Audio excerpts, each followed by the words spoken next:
दोस्तों, आज हम एक ऐसी दुनिया में कदम रखने जा रहे हैं जो रेत की परतों के नीचे दबी है, जहां हर पत्थर एक कहानी कहता है और हर कहानी एक गहरा रहस्य। हम बात कर रहे हैं प्राचीन मिस्र की, एक ऐसी सभ्यता जो आज से हजारों साल पहले नील नदी के किनारे बसी थी, लेकिन जिसकी गूंज आज भी हमारे कानों में सुनाई देती है।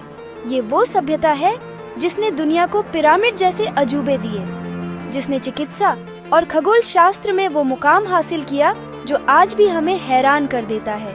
लेकिन दोस्तों, इस चमक धमक के पीछे छिपे हैं कुछ ऐसे राज जो आज भी मॉडर्न साइंस और इतिहासकारों के लिए एक पहेली बने हुए हैं। प्राचीन मिस्र यानी एंशिएंट इजिप्ट दुनिया की सबसे रहस्यमयी और आकर्षक सभ्यताओं में से एक है। जब भी हम मिस्र का नाम सुनते हैं, हमारे दिमाग में विशाल पिरामिड, सोने से लदे फराव और रहस्यमयी मम्मियों की तस्वीरें उभर आती हैं। लेकिन क्या आपने कभी सोचा है कि ये सब कैसे संभव हुआ? क्या उन लोगों के पास कोई ऐसी तकनीक थी, कोई ऐसा ज्ञान था जो समय के साथ खो गया? या फिर क्या उनके पास कोई अलौकिक शक्ति थी, कोई ऐसी मदद जो इस दुनिया की नहीं थी? ये सवाल आज भी हवा में तैर रहे हैं और इनका जवाब किसी के पास नहीं है। तो दोस्तों, आज के इस स्पेशल एपिसोड में द गोस्ट शो पर हम समय में पीछे जाएंगे और मिस्र के 6 ऐसे अनसुलझे रहस्यों से पर्दा उठाने की कोशिश करेंगे जो आज भी वैज्ञानिकों और इतिहासकारों को सोचने पर मजबूर कर देते हैं। हम जानेंगे कि विशाल पिरामिड कैसे बने, मम्मियों के पीछे का विज्ञान क्या था और क्या सच में फराओ के श्राप जैसी कोई चीज होती है। तो अपनी कुर्सी की पेटी बांध लीजिए, क्योंकि ये सफर बहुत ही रोमांचक और ज्ञानवर्धक होने वाला है। चलिए शुरू करते हैं मिस्र के रहस्यों की इस अनकही कहानी को। दोस्तों, जब हम मिस्र की बात करते हैं तो सबसे पहली चीज जो दिमाग में आती है वो है गीजा का महान पिरामिड। ये विशालकाय ढांचे आज भी शान से खड़े हैं और अपने अंदर अनगिनत राज छुपाए हुए हैं। सोचिए, आज से लगभग 4500 साल पहले, जब कोई मॉडर्न मशीनरी नहीं थी, कोई क्रेन नहीं थी, तब मिस्र के लोगों ने 23 लाख से भी ज्यादा पत्थर के ब्लॉक्स को, जिनका वजन कई टन था, कैसे एक दूसरे के ऊपर इतनी सटीकता से रखा। हर ब्लॉक को इतनी परफेक्शन से काटा गया है कि उनके बीच एक ब्लेड भी नहीं जा सकती। ये इंजीनियरिंग का एक ऐसा चमत्कार है जो आज के आर्किटेक्ट्स को भी हैरान कर देता है। ये कोई मामूली इमारत नहीं, बल्कि एक गणितीय और खगोलीय मास्टरपीस है। इस रहस्य को सुलझाने के लिए कई थ्योरीज सामने आई हैं। कुछ इतिहासकार मानते हैं कि मिस्र वासियों ने लकड़ी के स्लेज और रैंप का इस्तेमाल किया होगा। हजारों मजदूरों ने मिलकर इन पत्थरों को खींचा होगा। लेकिन ये थ्योरी भी कई सवाल खड़े करती है। इतने भारी पत्थरों को मीलों दूर खदानों से लाना और फिर सैकड़ों फीट ऊपर चढ़ाना, क्या यह सिर्फ इंसानी ताकत से संभव था? यहीं से एक और दिलचस्प थ्योरी जन्म लेती है। क्या पिरामिड बनाने में एलियंस यानी परग्रही शक्तियों का हाथ था? क्या उन्होंने अपनी एडवांस टेक्नोलॉजी से मिस्र वासियों की मदद की? आज तक हमारे पास कोई पक्का सबूत नहीं है, और यही बात पिरामिड के रहस्य को और भी गहरा और रोमांचक बना देती है। दोस्तों, मिस्र का एक और रहस्य जो हमें हमेशा से आकर्षित करता है वो है मम्मियों का राज। प्राचीन मिस्र के लोग मृत्यु के बाद के जीवन यानी आफ्टर लाइफ में बहुत गहरा विश्वास रखते थे। उनका मानना था कि मरने के बाद आत्मा शरीर में वापस लौटती है, लेकिन इसके लिए शरीर का सुरक्षित रहना बहुत जरूरी है। इसी विश्वास ने मम्मीकरण यानी मम्मिफिकेशन की प्रक्रिया को जन्म दिया। ये कोई साधारण प्रक्रिया नहीं थी, बल्कि एक बहुत ही जटिल और वैज्ञानिक विधि थी, जिसमें लगभग 70 दिन लगते थे। सबसे पहले शरीर के अंदरूनी अंगों जैसे दिमाग, पेट और फेफड़ों को निकाला जाता था, लेकिन दिल को अपनी जगह पर ही छोड़ दिया जाता था, क्योंकि वे मानते थे कि दिल ही चेतना का केंद्र है। इसके बाद शरीर को नेट्रॉन नाम के एक खास नमक में 40 दिनों तक सुखाया जाता था, ताकि शरीर से सारी नमी निकल जाए और वो सड़े नहीं। फिर शरीर को तेल और राल से लेप करके लिनेन यानी मलमल की सैकड़ों मीटर लंबी पट्टियों में लपेट दिया जाता था। इस प्रक्रिया में हर कदम पर मंत्रों का जाप होता था। ये विधि इतनी प्रभावशाली थी कि आज हजारों साल बाद भी जब इन मम्मियों को खोजा जाता है तो उनके शरीर, यहाँ तक कि उनकी त्वचा और बाल भी काफी हद तक सुरक्षित मिलते हैं। ये प्राचीन मिस्र के चिकित्सा और रसायन विज्ञान के ज्ञान का एक जीता जागता सबूत है, एक ऐसा विज्ञान जो आज भी हमें हैरान करता है। दोस्तों, मिस्र के इतिहास में शायद ही कोई फराओ इतना प्रसिद्ध हुआ हो जितना कि तूतनखामेन, जिसे हम किंग टट के नाम से भी जानते हैं। तूतनखामेन सिर्फ 9 साल की उम्र में राजा बना और 19 साल की उम्र में उसकी रहस्यमयी तरीके से मौत हो गई। उसकी मौत सदियों तक एक राज बनी रही, लेकिन असली रहस्य तो तब शुरू हुआ जब 1922 में ब्रिटिश पुरातत्वविद हॉवर्ड कार्टर ने उसकी कब्र को खोज निकाला। ये अकेली ऐसी शाही कब्र थी जिसे हजारों सालों तक कोई लुटेरा लूट नहीं पाया था। इसके अंदर से जो खजाना मिला उसने पूरी दुनिया को हैरान कर दिया। सोने का सिंहासन, सोने का मुखौटा और अनगिनत कीमती कलाकृतियां। लेकिन इस खोज के साथ ही एक डर और अंधविश्वास ने भी जन्म लिया, जिसे हम फराओ के श्राप के नाम से जानते हैं। कहा जाता है कि तूतनखामेन की कब्र के बाहर लिखा था, जो कोई भी फराओ की शांति भंग करेगा, मौत उसे अपने पंखों में समेट लेगी। और फिर शुरू हुआ मौतों का एक अजीब सिलसिला। इस खोज से जुड़े कई लोगों की एक के बाद एक रहस्यमयी परिस्थितियों में मौत हो गई, जिसमें हॉवर्ड कार्टर को आर्थिक मदद देने वाले लॉर्ड कार्नारवॉन भी शामिल थे। वैज्ञानिक इसे महज एक संयोग मानते हैं, शायद कब्र में मौजूद किसी प्राचीन बैक्टीरिया या फंगस का असर, लेकिन आज भी बहुत से लोग मानते हैं कि यह युवा फराओ का श्राप था जो सच हो गया। दोस्तों, जरा सोचिए, अगर कोई ऐसी भाषा हो जिसमें शब्दों की जगह चित्रों का इस्तेमाल किया जाता हो।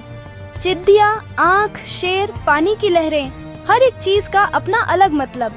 यही थी प्राचीन मिस्र की रहस्यमयी लिखावट, जिसे हम हायरोग्लिफिक्स कहते हैं। सदियों तक ये चित्र पूरी दुनिया के लिए एक बद्दी पहेली बने रहे। लोग मंदिरों और कब्रों की दीवारों पर इन्हें देखते थे, लेकिन कोई भी समझ नहीं पाता था कि मिस्रवासी इन चित्रों के जरिए कहना क्या चाहते हैं।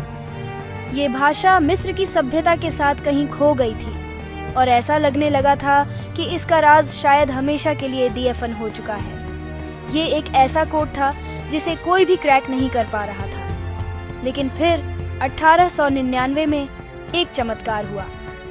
नेपोलियन के सैनिकों को मिस्र में एक पत्थर मिला, जिसे आज हम रोसेटा स्टोन के नाम से जानते हैं। इस पत्थर की खास बात ये थी कि इस पर एक ही संदेश 3 अलग अलग लिपियों में लिखा हुआ था, हायरोग्लिफिक्स, डिमोटिक और प्राचीन ग्रीक। चूंकि विद्वान ग्रीक भाषा पढ़ना जानते थे, उन्होंने उसकी मदद से हायरोग्लिफिक्स के कोड को तोड़ देना शुरू किया।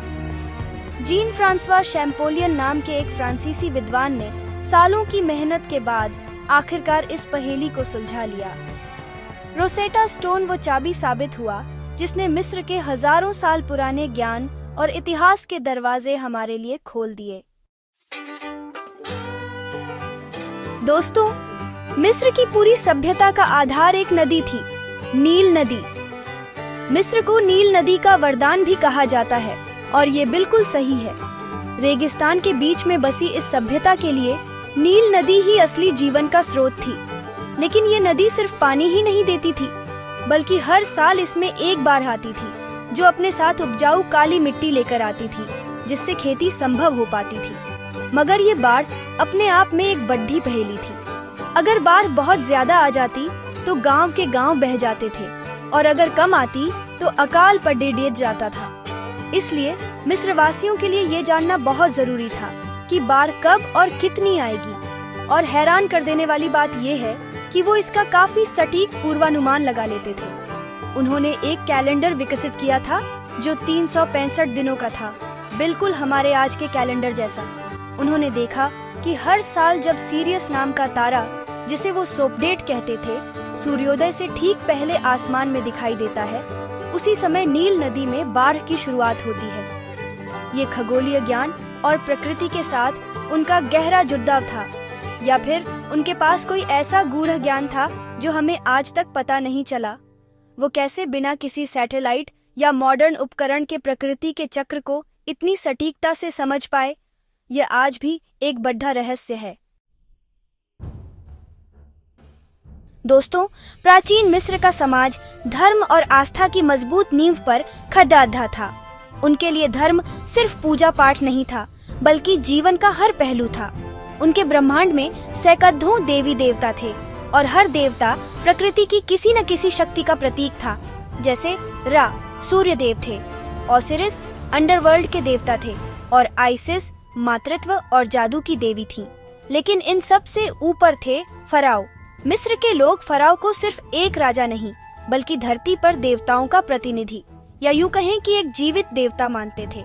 उनका मानना था कि फराओ ही देवताओं और इंसानों के बीच का पुल है और उसी की वजह से दुनिया में संतुलन, जिसे वो मात कहते थे, बना हुआ है। उनका सबसे गहरा विश्वास था आफ्टर लाइफ, यानी मृत्यु के बाद के जीवन में। उनका मानना था कि मृत्यु अंत नहीं, बल्कि एक नए सफर की शुरुआत है।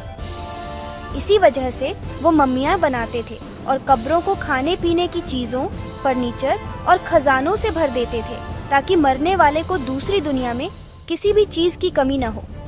उनकी बुक ऑफ द डेड जैसी किताबों में उस दूसरे जीवन की यात्रा के लिए निर्देश और मंत्र लिखे होते थे। यह मान्यता कि फराओ मरने के बाद देवताओं के साथ मिल जाता है और हमेशा के लिए अमर हो जाता है, उनके पूरे धार्मिक और सामाजिक ढांचे का केंद्र थी। यह आस्था की एक ऐसी दुनिया थी जो तर्क से परे और रहस्यों से भरी हुई है। तो दोस्तों, ये थे प्राचीन मिस्र के कुछ सबसे बड़े रहस्य। पिरामिड की अनसुलझी पहेली से लेकर तूतनखामेन के श्राप तक, हर कहानी हमें सोचने पर मजबूर कर देती है। मिस्र की सभ्यता ने हमें सिर्फ विशाल स्मारक ही नहीं दिए, बल्कि विज्ञान, खगोल शास्त्र, चिकित्सा और वास्तुकला में ऐसा अद्भुत योगदान दिया है जिसका असर आज भी महसूस किया जा सकता है।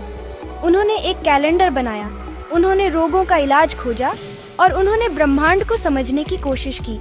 ये एक ऐसी सभ्यता थी जो अपने समय से बहुत बहुत आगे थी। आज भी हजारों साल बाद मिस्र के ये रहस्य दुनिया भर के शोधकर्ताओं, वैज्ञानिकों और हम जैसे जिज्ञासु लोगों के लिए एक चुंबक की तरह काम करते हैं। रेत का हर कण अपने अंदर एक कहानी छुपाए हुए है और हर नई खोज पुराने रहस्यों पर रोशनी डालने की जगह कई नए सवाल खड़े कर देती है। शायद यही मिस्र का सबसे बड़ा जादू है कि वो हमें हमेशा अपनी ओर खींचता है, हमेशा हमें और जानने के लिए उकसाता है। ये एक ऐसा सफर है जिसका शायद कोई अंत नहीं है। तो दोस्तों, आपको मिस्र की कौन सी रहस्यमयी कहानी सबसे ज्यादा पसंद आई? क्या आप पिरामिड को एलियन टेक्नोलॉजी का कमाल मानते हैं या आपको फराओ का श्राप सच लगता है? अपने विचार नीचे कमेंट्स में जरूर बताइएगा। अगर आपको आज का ये ज्ञानवर्धक और रोमांचक एपिसोड पसंद आया हो तो इस वीडियो को लाइक करना न भूलें और अपने दोस्तों और परिवार के साथ इसे जरूर शेयर करें। और ऐसे ही और रहस्यों से पर्दा उठाने के लिए द गोश्त शो को सब्सक्राइब करना बिल्कुल मत भूलिएगा। मिलते हैं अगले एपिसोड में एक नई कहानी, एक नए रहस्य के साथ।